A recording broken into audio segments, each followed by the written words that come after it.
I'm Mike Benton for ThunderVision, and with training camp right around the corner, more names bearing skill and credentials are being gobbled up by ECHL teams. That occurring now for the Stockton Thunder, where earlier today they signed left winger Andrew Favot after he helped guide RIT to the NCAA Frozen Four in 2009 to 2010, and the season after leading the Tigers in scoring. The man who signed him joins us now, and Thunder head coach Matt Thomas. And Matt, for a player who moved on to also score 4 points in 6 games with Elmira last season, what does it mean here to inject your roster with a player of his age and his skill package?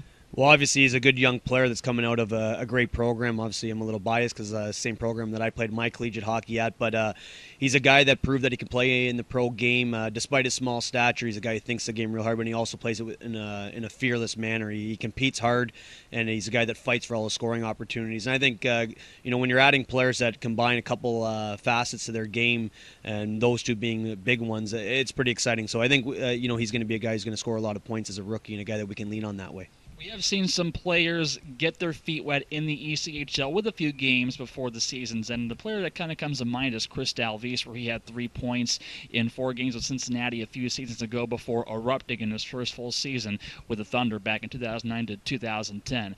With a player like Favot and a similar start for him, what do players do so well late in the season and even in the offseason prior that gets them ready for a big point production? Well, I think part of it is a nerves issue. I think when you're coming into a new situation, you got a tendency to play a little bit nervous. And I think when guys go at the end of the season, they kind of get those nerves out. They understand that they can compete, they can succeed at the level, and I think it gives guys that confidence coming in that they're going to be able to do well. So, I think everybody treats it the same way. You train the same way for a collegiate season as you do for a pro season. But coming in, he knows that he's got to be a guy who's got to put points up on the board, and that's something that we're going to look for him to do. And I think he's going to be an exciting player that our fans are really going to like because of, obviously when you get a smaller guy that, plays the game hard and doesn't back down from anything and has the ability to put points on the board, that's always an exciting combination. So I think he's a guy who's focused. He really wants to prove that he's a guy that can play in the American Hockey League, and he knows he's got to prove that in the ECHL.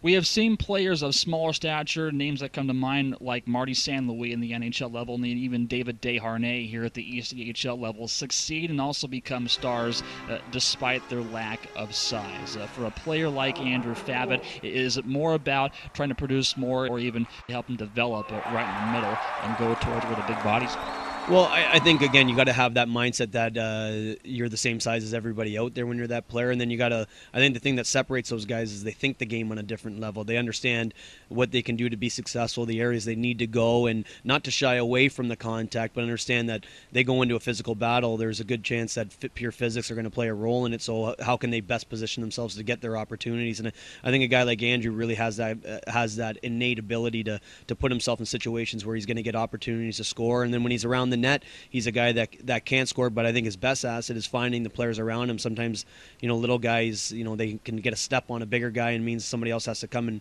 and kind of make up for that breakdown, and he's a real good player at finding that open player, and I think he's a guy that's going to be able to do that. But you're certainly right. The small guys in the game are finding a way to be able to come into the back into the league and into the pro hockey landscape, and you're seeing guys 5'9" getting drafted in the first round, which in years past that was never an issue. So I think it's an exciting time for all players of all skill levels and sizes to be able to succeed.